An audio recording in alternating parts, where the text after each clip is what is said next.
Hey guys, welcome to A Little Help for Our Friends, the podcast for people with loved ones struggling with mental health. We share insights from science, clinical practice, and our personal lives to help you support friends and family with mental or emotional problems. I'm your host, Jacqueline Trumbull, a former Bachelor contestant turned clinical psychology PhD candidate at Duke University. And this is my co-host, Dr. Kibby McMahon. Hi, I'm Dr. Kibby, clinical psychologist and co-founder of Coolamind, the official community for this podcast. Check out our website, kulamind.com, to get support navigating the ups and downs of your most emotionally challenging relationships. And if you want to share your story or questions with us for future episodes, tap the link in your show notes to text us or email us at littlehelpforourfriends@gmail.com. We hope you love the podcast. Hey, Little Helpers. Welcome back yet again. And to those of you watching us on YouTube, welcome. This is very exciting that you can see our faces. So weird. So not used to being on camera, but yeah. So today I think we've got a pretty fun one for you all. We're going to be talking about friends with benefits, a rather polarizing topic. Looking into the research, I do have a bit of a question about definitions. Is the research truly defining this? Are there some maybe limitations to how it's being measured? It's a little bit difficult to peel apart from situationships or hookups or casual sex. So we'll probably kind of talk about the whole bucket of those topics, but with a special focus on friends with benefits. But first I'll kick it over to you, Kibby, to talk about how you can help us with relationship dynamics and maybe complicated relationships with Coolamind. Yeah, we made Coolamind for you guys, really. So Coolamind is a platform and community that teaches people all these strategies that we've been talking about on the pod. Strategies for breaking toxic dynamics and really difficult relationships with people with personality disorders or other kinds of serious mental illness like addiction. And teaches really evidence-based skills for how to heal for emotional abuse, communicate better, learn how to find healthier relationships, how to deepen your connections with people, how to break free of all the kind of different neuroses and core beliefs that we have swirling around our heads that get in the way of us having a happy life and good relationships. So we do that in Coolamind through one-on-one coaching and community support. We'll do webinars. And also, I really wanted Coolamind to be a program that could be accessible from anywhere. So if you are struggling, you can text your coach and someone will walk you through these evidence-based skills. So you don't have to figure that out on your own, when you're feeling the most scared and alone. So if you want to check it out, coolamind.com, KULAMIND.com. I'll put the link in the show notes for you to check it out. But also, if you have any questions, there is a place in the show notes where you could click send Kibby and Jacqueline a text. So you could ask us directly, even just to chat and say hi. Yeah, I remember in my last relationship just constantly reaching out to you or my mom or other people being how do I talk to this man? What am I communicating that's making him react this way? And it would have been nice to, instead of burning out my friends and family, to have a professional help me with these conversations. So yeah, that's the idea, kind of like a therapist in your pocket, because friends can be helpful, but sometimes they're biased, right? They have their opinions, they have their feelings about it. They get tired. They might not know the actual interventions or strategies that can help you through something like that. So that's why we wanted to make Coolamind, so to help people in a real way. Awesome. Well, back to our topic at hand, friends with benefits. What comes to mind for you, Kibby, when you hear friends with benefits? Do you have immediate judgments about it? Well, I when you were just saying the different kinds of friends with benefits, I really didn't know that at this point, because I'm so old, but I don't know the difference between a situationship and a friends with benefits and casual hookups. I don't know. I think that I have relatively less dating experience than other people. I jump from relationship to relationship, and I've only had a few friends with benefits situations. But my question is what what are those? What's the difference between a friends with benefit and a situationship? Yeah. So I'm okay. Again, I don't think the research does like the most amazing job differentiating these, but what I would say is that a friend with benefits is somebody who you have already demonstrated, like you've already created a friendship with. You already have some level of intimacy and trust with that person, and then you add in a sexual component. Um, the the kind of idea behind it is you're getting casual sex, but with somebody that you trust and know versus like casually hooking up. It might mean, you meet a stranger at a bar, you hook up, you don't know if you'll ever see them again, and it goes from there. Situationship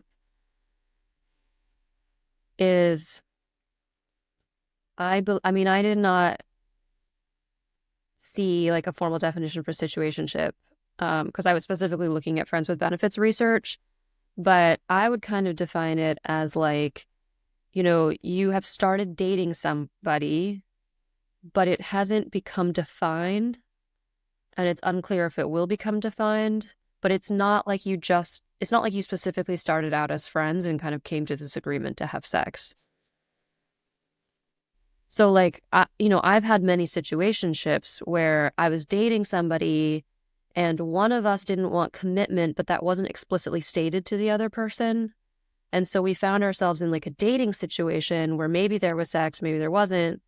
But both of us, or at least one of us, is probably confused.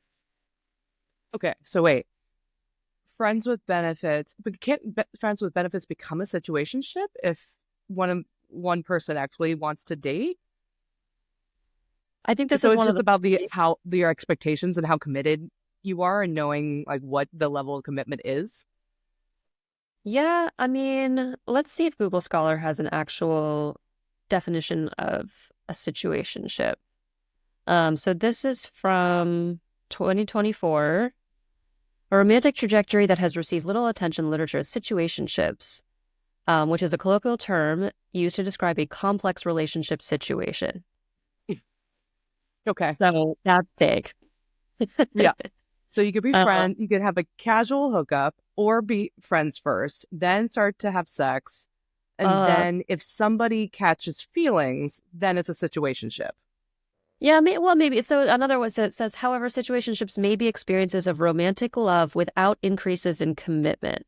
Because I mean, it's the lack of commitment that really defines the situationship. Otherwise, it'd be called a relationship. What does commitment mean? Does that mean exclusivity or does that mean like we're trying to Yeah, I mean, figure this this is out as we the problem with like research. Um, yeah, I mean, like I saw one research paper that it was talking about friends with benefits, but it was basically asking people like to sort of define their last sexual experience. Like, was it casual? Was it in a committed relationship? And that to me does not seem like a friends with benefits situation. I saw other research papers that were more defined. Um, but, I think there are a lot of considerations when we think about friends with benefits. Like, is this just a friend that you hook up with a few times and when you're drunk and that's kind of fun? Is this an extremely close friend who you are having sex with regularly over a long period of time? Is this an acquaintance who you basically know, but like if you lost the friendship, it wouldn't be that big of a deal? I mean, it's a really difficult phenomenon to define. And so, there were findings and I'll talk about them because they're interesting. But at the same time, I think they should be taken with a grain of salt. And probably what we'll do in this podcast a little bit is talk about the dynamics that probably help her make friends with benefit situations a little bit more complicated, just from our psychological perspective. makes sense. I'm just trying to think about the friends with benefits or situationships I've been in.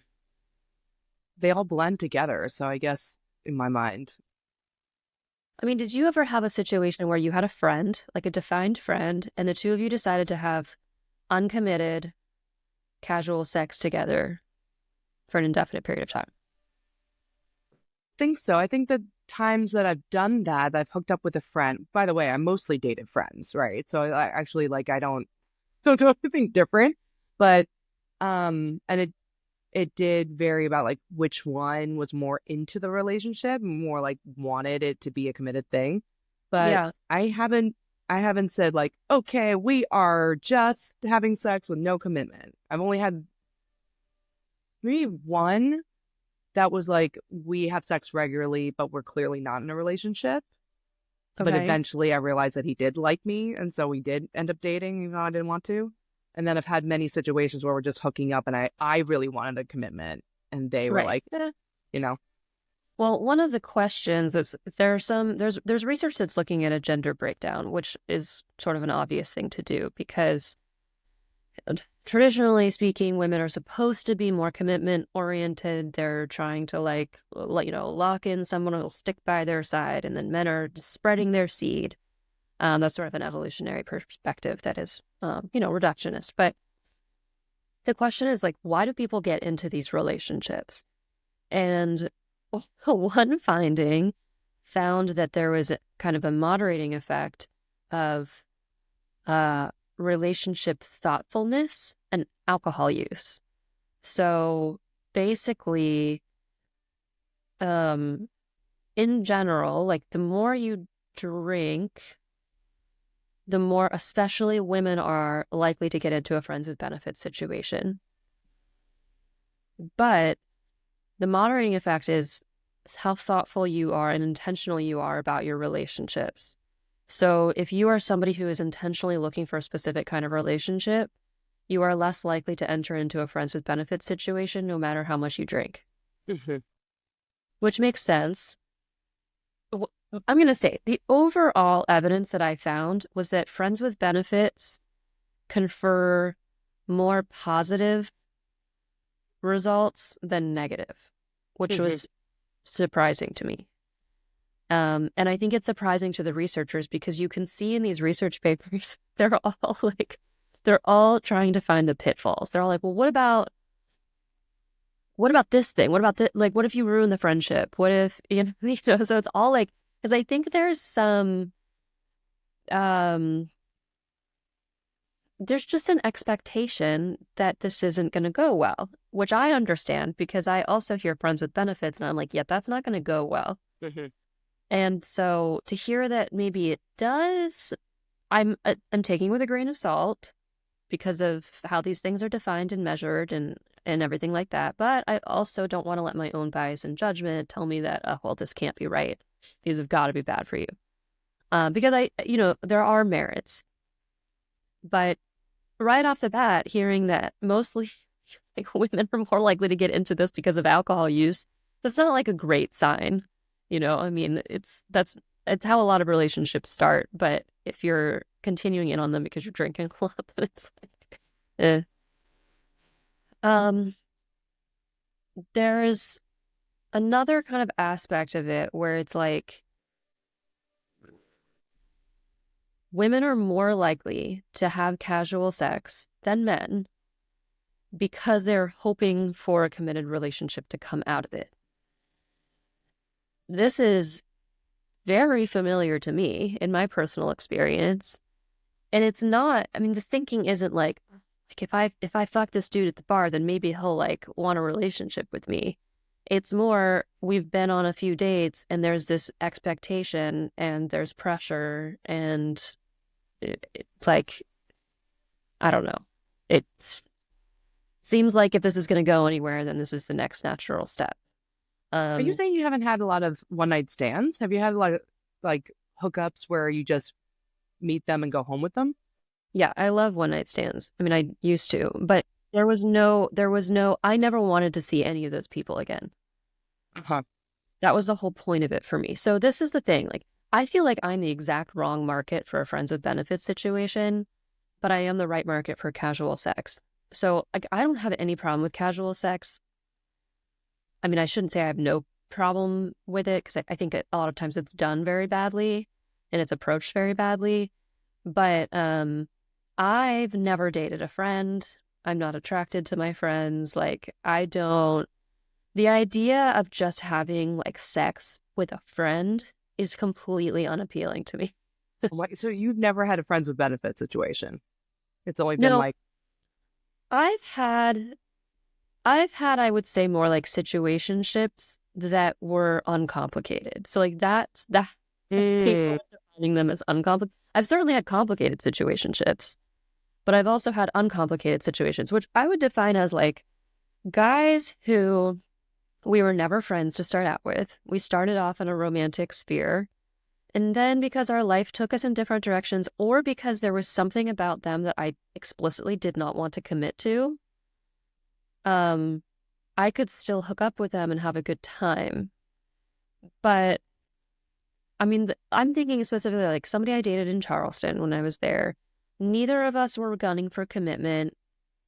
Like I had just, I was still kind of hurting from being in love with someone else. And, he and I dated like very regularly and we had an intimate relationship. Um, but there was no exclusivity and I didn't really care. And then for years after that, when I would visit Charleston, I would go out with him and we would hook up. And that felt totally fine. I mhm. had another situation like that when I visited my sister, one of her friends, I would like hook up with. But there were a few things that made this feel okay. I mean, one, like, yeah, I didn't think that with either guy we had any long-term potentiality. Um, there was something about each of them that I was just like, no, this isn't something I'm looking for in the long term. We lived in different, I mean, with the first guy, we did live in Charleston concomitantly for a little while, but mostly like we didn't. We lived in different places. Even when I was in Charleston, I didn't want to meet a guy in Charleston to date seriously because I wanted to move to New York. So there was just something about it that made the commitment unattractive to me as well. And it never felt like other uh how do I put this? Other forces really intervened. Like what I think is the inherently bad idea about friends with benefits is that you have a friend. So you start with something that you can destroy, a friendship that's valuable to you, theoretically. And then, and within a friendship, there's already like you treat each other differently than you treat strangers. Um, there's kindness there, there's reciprocation there, there's something valuable there. And then you add in a sexual element for an indefinite period of time. There's a lot of intimacy there. There's a friendship intimacy and there's a sexual intimacy. And why would you have gotten into that intimacy and risked the friendship if there wasn't something kind of inherently like that you like value over and above the friendship? I don't know. It's hard to explain. Like if you're willing to risk the friendship for sex, and it seems you are drawn to that person for something other than what the friendship gives you. So you're probably at the very least attracted to them, right? So if you have a friend, it means you have an intimate bond, but you're also attracted to them. That feels that is hard to sustain over a long period of time. In your situationships, were there any ones that you felt like you got along with as like you became friends and then still identified qualities about them that you didn't want to commit to? You know what I mean? Like you're saying that you have you have the friendship plus the sexual intimacy should lead to some kind of relationship. But what if it's like, well, we just get along, we're friends, we hang out, we enjoy each other's company, and we have sex, but we don't want to date. Yeah, I guess I just feel like the friendship would have to be fairly casual then. I mean, like with the situations I've had, we did not have a friendship first. There wasn't Mm, anything to risk. And we didn't have that. I was also treated like I was dating them. I think that's important too. Like, mm, I'm not somebody who can just have a friendship and like eat pizza with the guys and drink beer and then when one of them is like ready to have sex, he's like, "Hey, Jacqueline, you want to come to the bedroom?" Like that's just not something that I could do. So the situations I had, it was like I'd come to Charleston, he'd take me to dinner, or we'd go to a party. I was his date. It was an explicitly like romantic situation the whole time, even if we weren't either of us really looking for commitment. But it's not like we had some like trust and intimacy and friendship that really superseded that. So that's what's hard for me to understand, I guess. I can definitely understand falling for your friend and deciding like maybe we should give this a try. Um, but just having, maybe I just don't like, maybe I just don't value sex enough. Yeah, I think it's like the opposite for me because maybe it's just the way that we orient to men or orient to other people. Like you date more. Like you go out on dates, you orient to people in a dating context. Even if I were like technically on a date, I orient myself towards people like friends. So even if it's like if there's romantic feelings or whatever, we're not explicitly on a date. We're like hanging out as friends and maybe you'll turn to something more. So my like all my relationships have been friends with benefits. But do you feel Oh, they've the been type? friends, and Yeah, then you started hooking up, and then you but this committed. is like what is the stage in the beginning that connected you to? Like for you, you probably have dated more, so you started out as like a romantic situation. I've had more like just casual friends that have turned, right? But that's I don't date, right? I don't go out on dates. So anyone I've gotten to know that's new has been like a friend first, you know? But when you started hooking up, did you do that with an intention to see where it goes? Or was it purely with the intention to remain uncommitted and There's a casual? couple people that it was like uncommitted. But actually, most of my boyfriends have started out that way. Most of, except for Alex, my current husband, right? I think most of my relationships have been I've gotten out of a relationship. Hmm. This is so fun or not fun, kind of lonely, and then I hook up with a friend or someone that I know, and I'm like, this is my chance to have like I don't like the one night stands because I don't feel attracted to people that I don't have some kind of dynamic with. Like even if they're Uh-huh. like handsome, I don't want to have sex with them until I kind of know them and have some sort of like connection there. Yeah. So it's like, okay, I know that there's a connection and we hook up and then suddenly it turns into more. So we're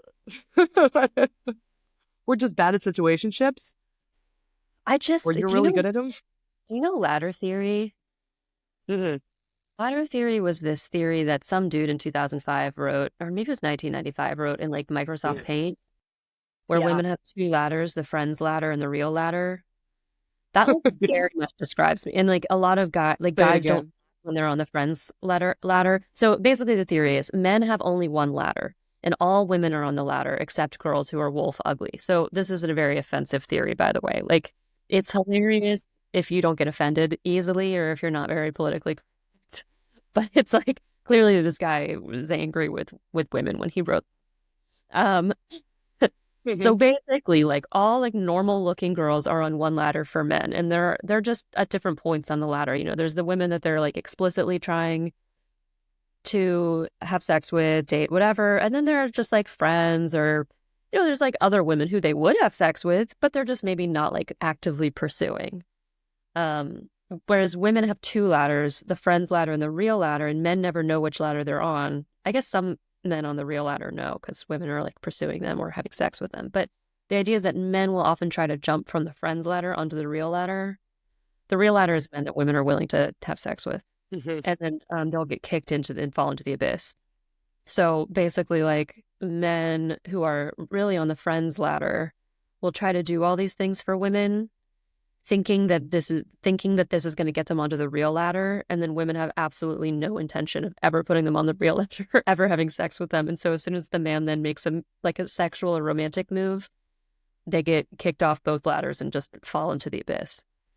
That's very much me. I definitely have a friend's ladder and a real ladder, and ladder jumping is very difficult. That's funny. I mean, I would have said this a similar thing, except my husband and I. have been best friends for 18 years with absolutely no funny business, like It, super platonic. He was my wedding officiant and my last wedding. mhm. We've been friends with each other's partners, and really there was like no, I hope this doesn't hurt his feelings when he listens to it, but there's no feelings. And then suddenly, like, we're married with a kid. So I don't know how, yeah, I don't see the locked in the friend zone thing. I don't really understand. Yeah. My ladder is more like a cliff. I don't know. But Your husband has married you twice, Kibby. He I married you know, once to Joe and then once to himself. no, he married Um, me twice. yeah. No, no, it's funny because, I have like guys who will spend money on me or take me out or something, and Jason will be like, Jacqueline, they're like they're trying to get with you. They're waiting for me to make a mistake. And I'm like, I get that, but Like, don't pick one. they're on the bad ladder. They're not on the real ladder. So it doesn't matter what they do. They're not on the correct ladder, so you're safe. But do you make that clear to them? Like, if they're taking you out to something and you're like, okay, this guy's friend zoning me, but he's just taking me out, but he still thinks he's climbing that ladder. Are you clear, or are you still like, hee maybe? Uh, I don't have a conversation about the ladder theory with them, Ah, but I do so say, no. I mean, these days I'm like, I have a boyfriend. Let me talk Mm. excessively about it to you. Um, yeah, I mean, I'll talk about like I feel like I will give sort of markers of disinterest, but if they want to delude themselves, they're welcome to. It's fine. What has situationships given you? Like, what did you like or not like about them? Well, most of my situationships have been situations where I wanted them to wind up in a relationship. Uh-huh. So, in a sense, they gave me nothing because they didn't pan out. Did what? Uh, None of them panned out? no, no. Well, no, Eric, my first mega narcissist guy. I mean, he panned out for about a month and then he unpanned. And then, Hmm. that was just that was a complicated relationship, which was actually technically very simple, but I didn't understand that. Uh, it was simple in that he was never going to take me seriously, even if he said he was. And he was cheating, the whole time. But that's all right. And I guess in college, I had a situationship that did pan out, but I, after Eric, I very much was like, if I could sniff that it was a situationship, I was out quickly. So I had a couple situations that maybe lasted like a month or two, but then I'd be like, as soon as there was, you know, good evidence that he wasn't serious, I cut and ran. There was one where I dated a guy in Hawaii for 6 months. That was the longest situationship, but that's because he showed a lot of interest. He was very consistent. We traveled to meet each other, and he had a good reason for not wanting to be in a committed relationship, which was that he lived in Hawaii. And then when I could tell, oh wait, this really for real isn't going anywhere, then I cut it.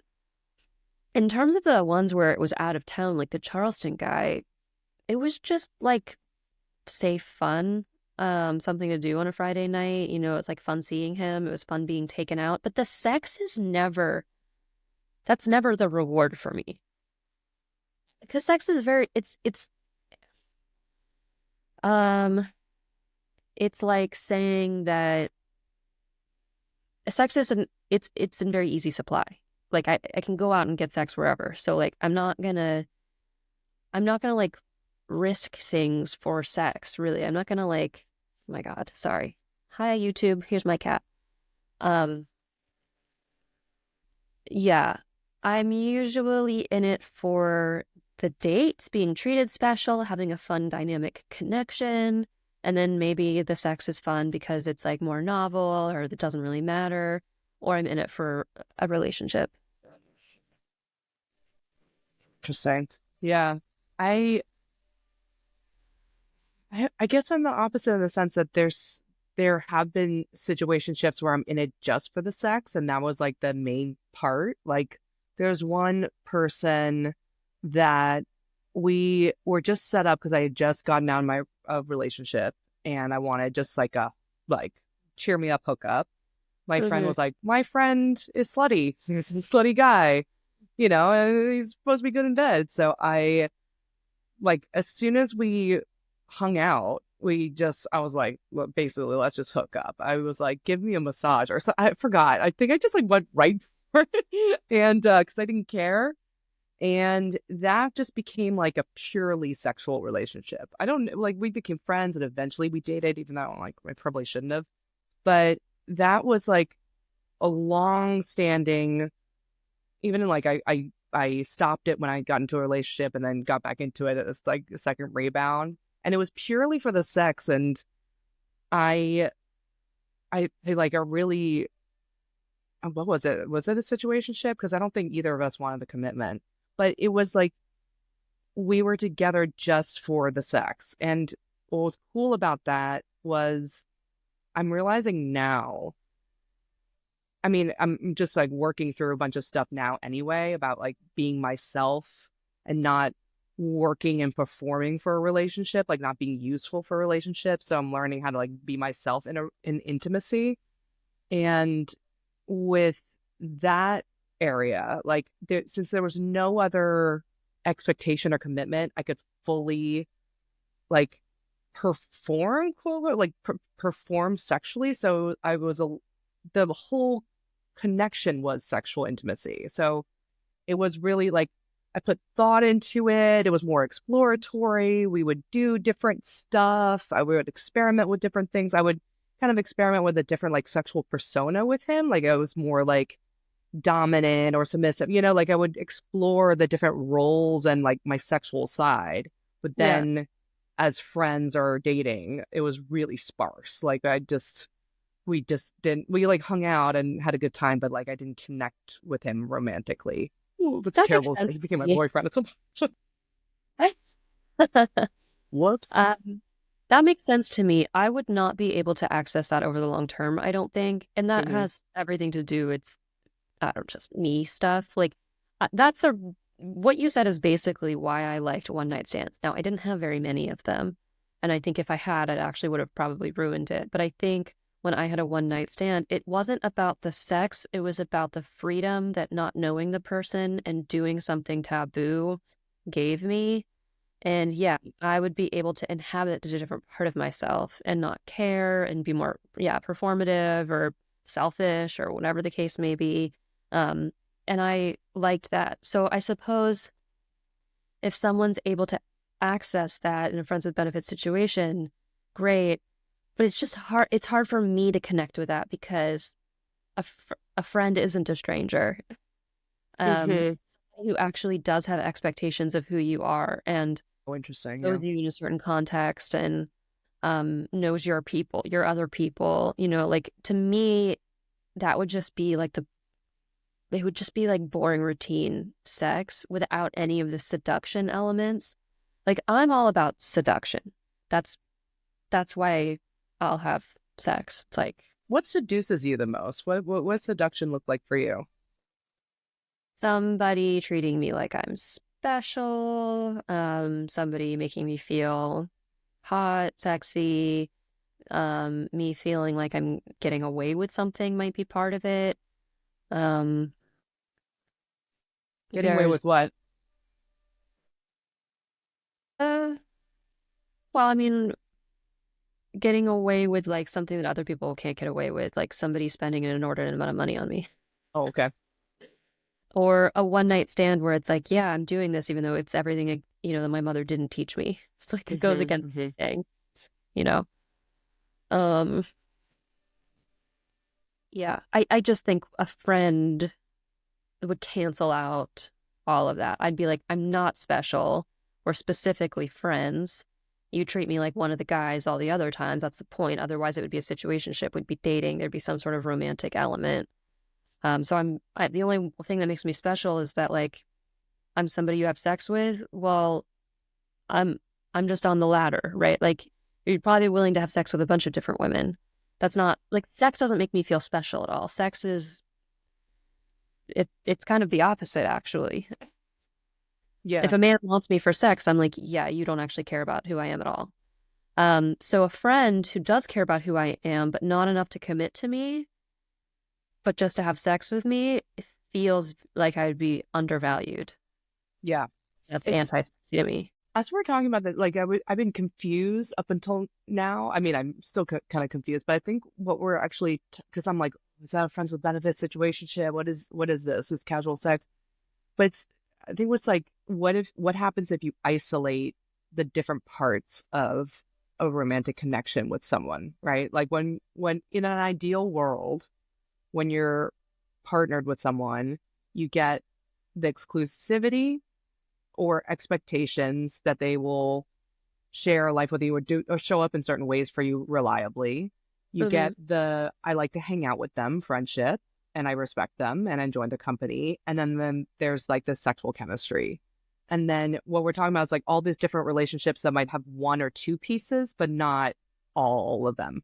Well, the And amazing then what thing does is that that do? you've just zeroed in on Sternberg's triangular theory of love, which I think we talked about on the podcast, but like years ago. So this is exactly a I theory have that's such a been bad used. memory, so this is like so exciting to review my old concepts because I'm like, really? Tell me more. What's that? Yeah. No, it's funny because it's a theory that's actually used to study friends with benefits. And the idea is that there's like these three parts of a relationship that make up the triangle. There's passion, intimacy, and trust. Let me make sure that's true. Yeah, okay. So Sternberg's triangular theory of love is that there are basically three prongs of relationship. It's intimacy, passion, and commitment.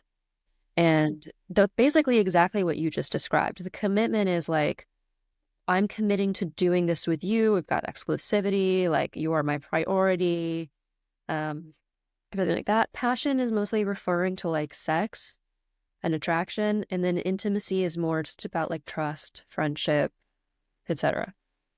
And people hypothesy that like that friends with benefits would be high on both passion and intimacy, and then low on commitment. And what they actually found was that it was it was like moderately high on intimacy and not high on passion or commitment. Hmm. So there wasn't actually that much of a difference between friends with benefits and friends, like if looking at this theory. So they were truly just friends with benefits. Now I'm like, okay, if you're a woman, what is in this for you if you don't have even like elevated levels of passion with this person? And I guess it's so to me, that's like, okay, then you are just in it for the sex, I guess. And like the person, the only thing that makes you want to do this is the fact that you trust this person and you don't have to worry about them like murdering you in an alley. And that, that makes some sense. It doesn't, I'm not the right market for it. So it's like, I don't judge other people, but I don't get it personally. That's Hmm. like what I'm anti-interested in. I'd rather the risk of being murdered in an alley. That makes it more like interesting and novel and exciting to me. I mean, I'm sort of joking, but also not really. Part of what makes sex interesting to me is that I'm trusting somebody that Yeah. Yeah. part of I what mean, makes casual sex, and I'm trusting somebody who maybe doesn't deserve it. well, now I'm wondering. I remember there's Esther Perel's A Mating in Captivity book, and all of what Esther Perel talks about with passion and intimacy and trust are sometimes like they conflict because they're Yeah. like passion and desire is a little bit like you have to chase. There's a distance. There's like that like motivation and drive, whereas like in these friendships and committed relationships, there's that predictability, safety, and trust that might open up different parts of sex, but doesn't open up that part of like, ooh, I gotta wear something beautiful. Like, I mean, literally, like I could fart in front of my husband and we still have sex later that day. I mean, like, I think the passion, I completely kill the passion, but it's still, like, it still happens. Do you Well, fart in front of me? no, we do not do that, and we never will. Oh my God. So But this is how you keep the passion alive. yeah, no, and it actually reminds me because there are two camps. There's the Esther Perel camp and there's the John Gottman camp, and they probably have more overlap than we think. But I hear those two camps criticizing each other a lot. And the Esther Perel camp is Really? I more, didn't know that. yeah, I mean, the Esther Perel camp is more about like you have to maintain some level of intimacy in order for, or sorry, some level of mystery for desire Hmm. to exist. And one of the reasons people stray is because there is no mystery anymore. The John Gottman camp is like, no, you don't need mystery. Sexual like awakening and attachment, etc. It comes from true intimacy. Um, and I'm more the Esther Perel camp, like I think some sexual awakening or whatever comes from intimacy, but Jason and I are very much like, we don't do anything gross in front of each other. We don't tell each other about gross things. We still look hot. Like we go on dates, we dress up. I mean, I've done things to my body to make it look ideal, which we'll talk about next episode. um, he's always working out. He's like trying to keep himself super hot. It's a big, big part of our relationship to maintain like sexiness. Um, and so again, so that just plays into like, I'm not the right market for a friend with benefits because a friend isn't going to care enough to do anything like that for me. And if they are, then are we really friends? Are we really just friends? So maybe Hmm. friends with benefits are more the Gottman. Maybe they'd be more pulled into like a Gottman style relationship dynamic.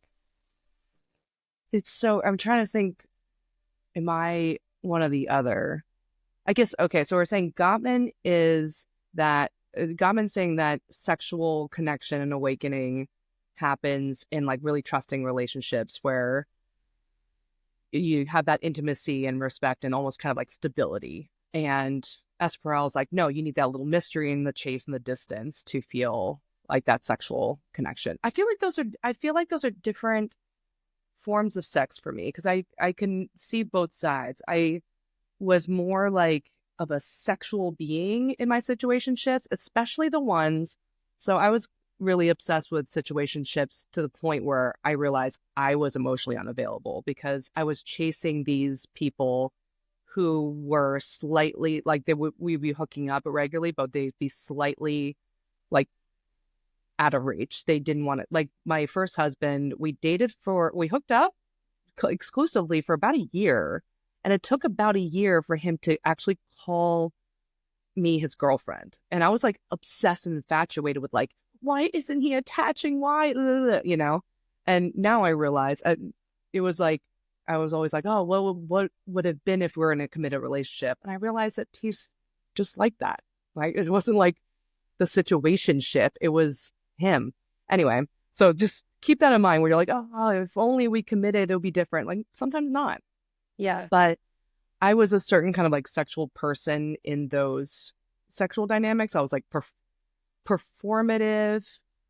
And what that looks like is like experimenting with different positions. I'd wear things. I'd probably put on a persona. I was like confident and whatever, right? Like I was doing the sex. Yeah. But yeah, I mean, I think uh I agreed that actually like something as vulnerable as an orgasm, it does make sense that that can come more easily in a trusting relationship. Um, but also that I agree with you that there's a different kind of freedom, a different kind of performing, like try new things with somebody that maybe you're never going to see again. I get caught in context, like if Jason and I were going to try something new, and I can see on the one hand how trust and intimacy would allow that to happen, but I can also see on another hand where I'm like, you know me as a particular kind of version of myself. And Mm-hmm. it feels strange to open up a different kind of version of myself. Like it would be incongruent. There'd be like dissonance between them. And when you are just meeting somebody when it's casual, new, whatever, like they don't have any preconceived notions of who you are. Um, Yeah. so Wait, so why did you get into any situationships if sex is not valuable to you outside of possible commitment? it's not that it wasn't valuable, because seduction was valuable to me. Oh, okay. Okay. And Got if it. the seduction was good enough, then the sex would be good enough. Okay. So the desire, you still wanted the desire. I see. Okay. Yeah. Or I was in a situationship because I wanted commitment and I just didn't know yet that the other guy didn't. Got it. Got it. Got it.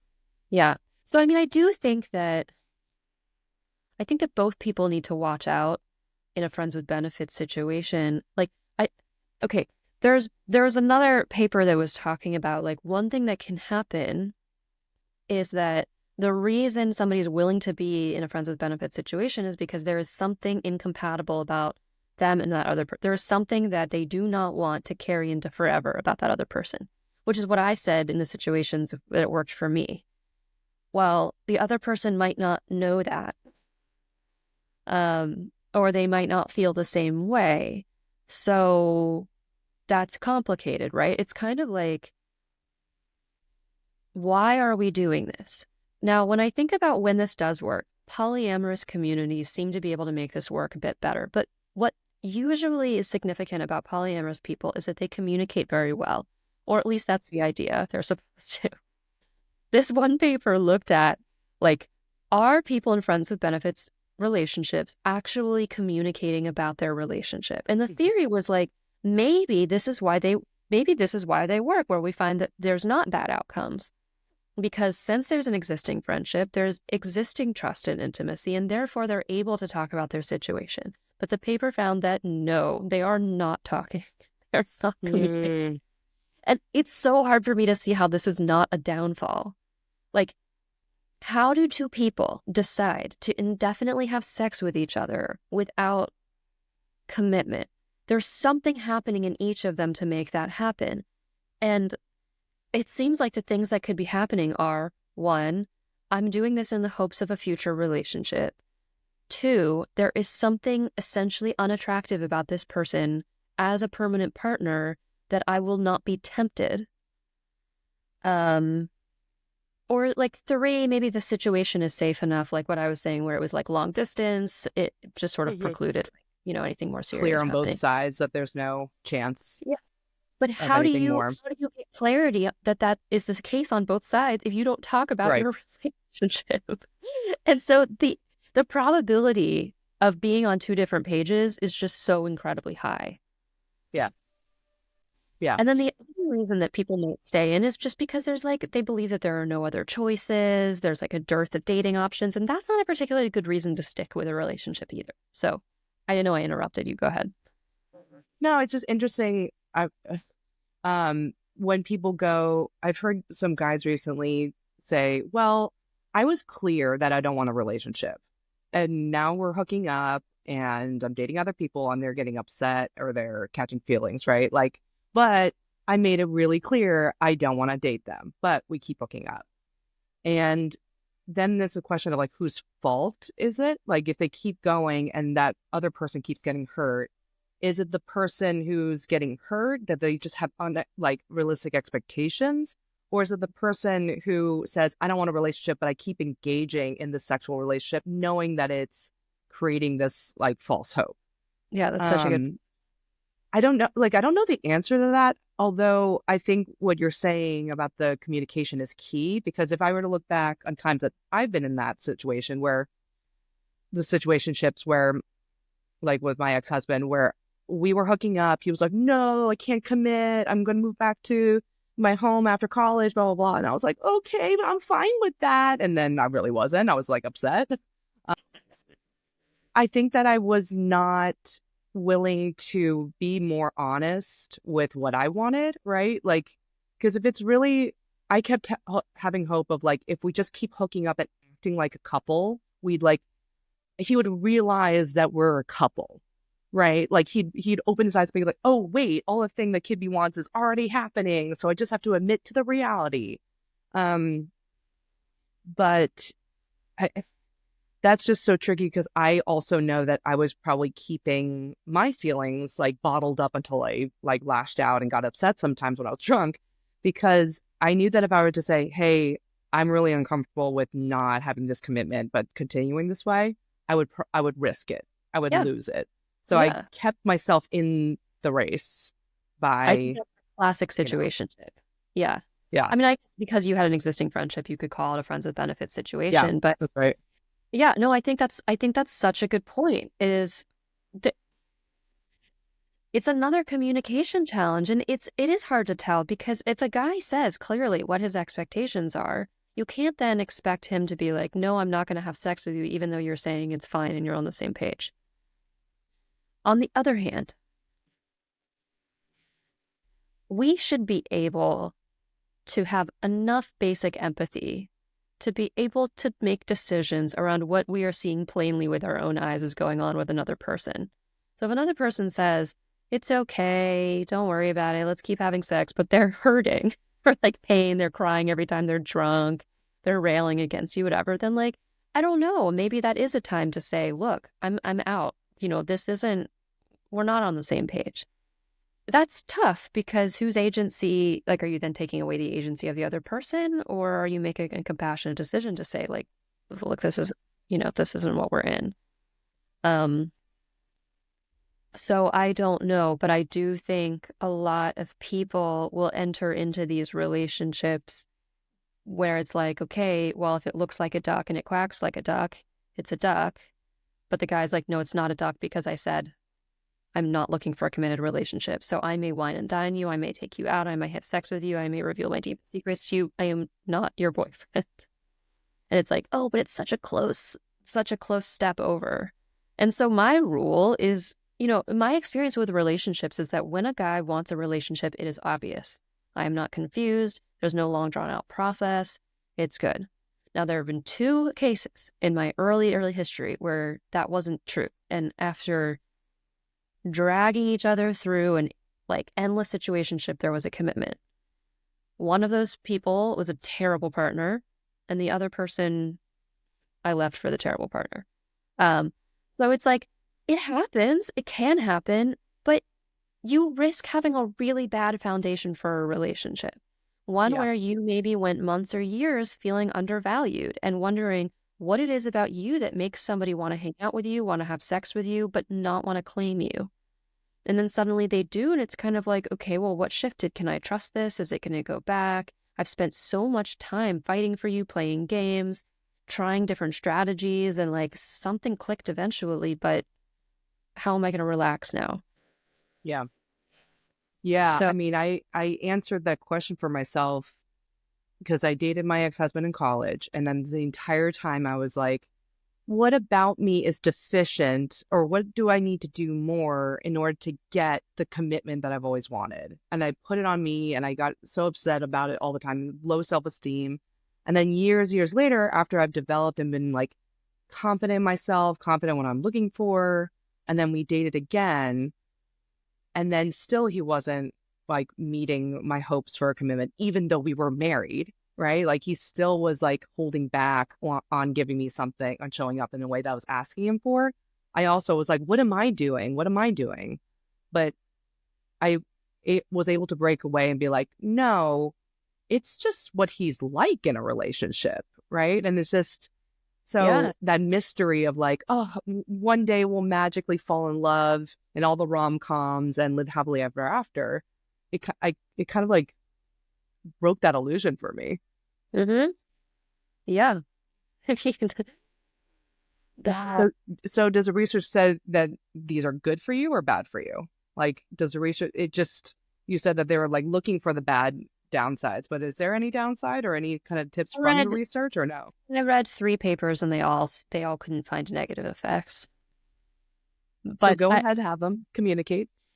yeah, but I mean, I still just find that very hard to believe. Um, I think what's difficult is that the research wasn't asking, it wasn't very specific, It wasn't like, how long have you been in this relationship? Please tell me the definitions of your relationship. Because, look, like, I think you can have casual sex sometimes with a friend where you're also dating other people, you're having fun, you're living your single life. And the sex with the friend isn't an expectation. It's more like, oh, sometimes we have booty calls, and then that's fine. I think that's just sometimes having casual sex with somebody you know. That's very different from like having somebody who is defined as your friend with benefits. And maybe people are like, yeah, that's not really realistic, but I've met people who are like, yeah, like Josh and I had a conversation yesterday. We're going to be friends with benefits. Mm-hmm. And then they start sleeping with each other all the time. It's like, I don't see how that is going to succeed in the long term. And anecdotally, it never has. Like, Mm-hmm. Mm-hmm. my friends who have done this. Yeah. So I just think there's a definition problem. And I really want to hear from anyone listening. If you could send us a text and let us know if you had successful ones, successful situationships or friends with benefits. I'm really curious. Uh, Yeah. yeah, I think in terms of thinking about tips for loved ones, like if you're seeing, had this a lot too, where you're seeing a friend who is trying to date someone or hooking up with someone and they like are in a situationship and they're ruminating over when are they gonna text me back? What does it mean? He actually said love you, babe, and like send me a heart emoji the next day. Does that mean he's getting closer, right? Like watching someone pursue that situationship, what would you say would be a tip for how do you do to support them? If you're confused, get out. But um, look, I mean, people have to go on their own journeys. Like we said this over and over again with relationships. I think, you can help them see the consequences. I just made a mistake with a close friend where she texted me. She's like, I'm spiraling, my boyfriend's doing this again. And I was like, yeah, seems like he lets you down a lot. I don't really know what to say. And what I should have said was, how can I help you? But it gets frustrating to me, to see like a friend being undervalued and not treated well and still stay. So I don't know. I mean, if you have a friend who's in a casual friends with benefits situation and it's working really well, then I would say just don't judge them. Keep your opinions to yourself and let them be happy. If it seems like there's something else going on, then, I guess you just have to let them go on their journey with it because that's how you're really going to learn lessons is to just do Hmm. the things. But Yeah. maybe, like I wish that he treated you differently. I wish, I think that you're deserving of XYZ. I mean, I don't think you have to keep your opinions to yourself to that degree. Yeah. I also say now, like, if you just take everything you're getting from this person for face value, like, this is what it's like to be in a relationship with him or her. How do you feel? Like, what if it were like this forever? That's like my therapist, like, thought experiment that I say, if people are really hoping for a change, really hooked on a change, it's like, what would it look like if you had just accepted the situation exactly as it is Yeah. and not be in this hoping that it'll turn into something else? Like, is Hmm. this good for you? Do you enjoy it? Do you get something out of it? Or is it purely for the hope of getting something else? Because you can't spend, I mean, delayed gratification is one thing, but to spend your time and energy and exclusivity and your intimacy on something that just for some kind of possibility, like that's kind of a waste of time in some ways. So it's like Hmm. if you were take this at face value, and if not, if they're like, oh no, this is terrible, I want to get out of it. It's like, well, is, what is this doing for you?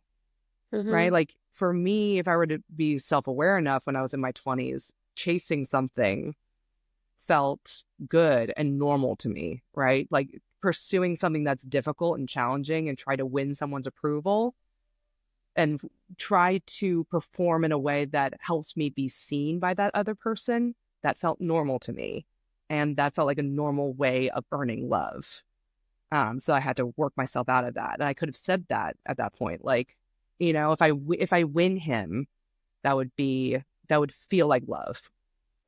I think that's a really good point. If like my advice to like people thinking about this is if you want sex and that's it, this is a good idea, maybe, because it's with somebody you trust and know. Now, please communicate because you don't know what that other person is thinking, what expectations are. And it seems like a big problem with friends with benefits is there's no communication. But if what you're seeking is an attachment repair or, like you have an attachment wound that you are trying to heal through this, then this is a bad idea. If what you are seeking is greater closeness to a particular person, I guess I would just ask yourself why, and are you going to be okay with truly never having a commitment? Are there risks to your self-esteem here? If this is somebody you are sure you don't want a commitment with and you can define the reasons, then like go have fun. But it's just, I think this takes a lot of honesty with yourself. Hmm. a lot of honesty and a lot of honesty with yourself and them, and update the honesty. Like if you start to feel feelings or you start to, have a shift, I think it's okay to communicate that. I think people get really upset when that happens because it's like, wait, but I thought before and now suddenly you don't, like, and that could feel like a deception, but I think it's a real thing that people's feelings can change over time, positively or negatively, and communicating that is important.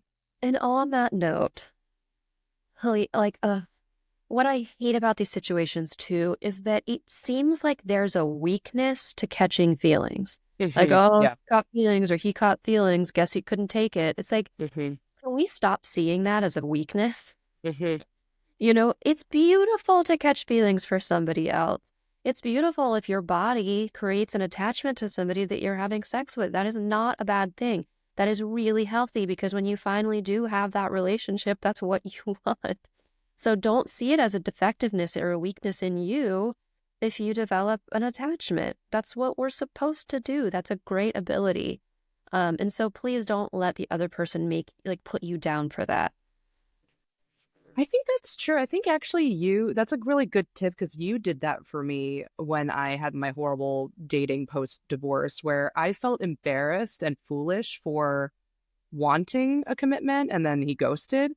Mm-hmm. And I was like, oh, that's weak. That's like, I'm the one who gets chased. There's so much value for being the one chased Yeah. that you were like, you loved and you were open and you pursued a commitment and were honest about that. And that's not something to be ashamed about. That's like on him that he didn't rise up to that. And so, yeah, that really helped to make me see that like loving or caring or wanting something is not weakness. Yeah, I mean, it's uh, it's sad that we treat it like a weakness. Because Yeah. because really what it is it's vulnerable. That's all.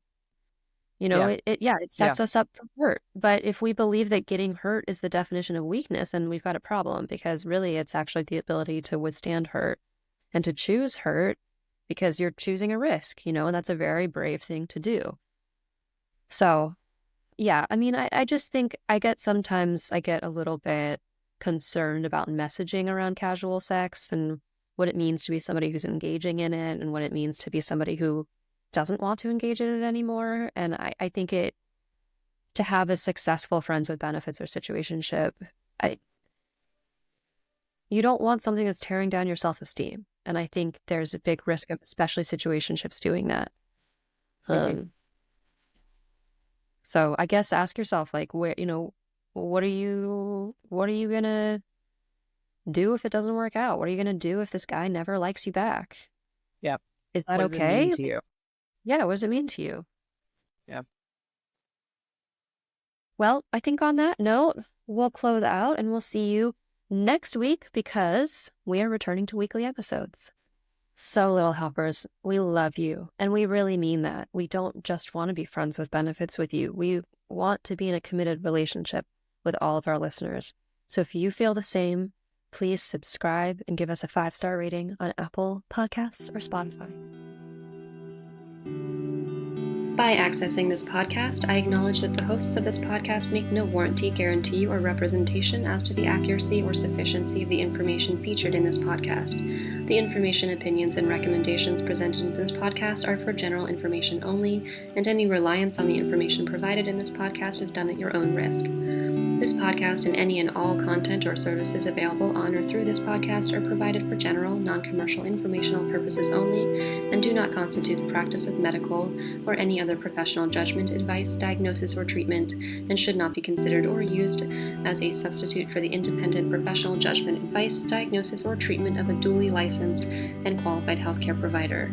In case of a medical emergency, you should immediately call 911. The hosts do not endorse, approve, recommend, or certify any information, product, process, service, or organization presented or mentioned in this podcast, and information from this podcast should not be referenced in any way to imply such approval or endorsement.